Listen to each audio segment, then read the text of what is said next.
Drone TNI picu baku tembak melawan OPM di Pogapa, pasukan Kogoya CS tertangkap kamera lari terbirit-birit. Anggota OPM masih terus merencanakan penyerangan terhadap prajurit TNI Polri yang bertugas di tanah Papua. Namun sebelum melancarkan niatnya tersebut, rencana anggota OPM itu malah keburu terbongkar.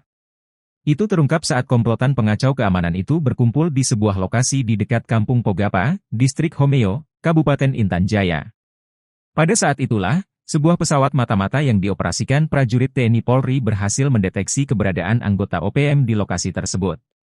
Pendeteksian itu juga membuktikan kebenaran informasi tentang rencana OPM yang akan melakukan penyerangan terhadap Polsek dan Koramil yang ada di Distrik Homeo, Kabupaten Intan Jaya, Papua.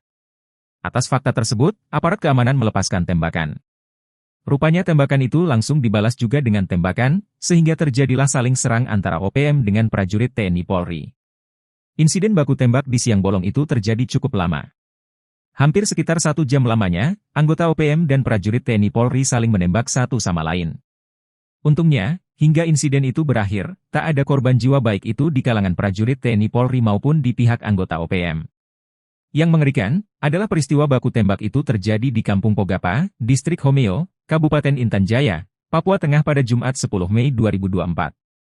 Lokasi kejadiannya di dekat markas Polsek dan Koramil Homeo. Sampai saat ini prajurit TNI Polri masih terus melakukan penjagaan untuk mencegah aksi brutal KKB Papua terjadi lagi di daerah tersebut.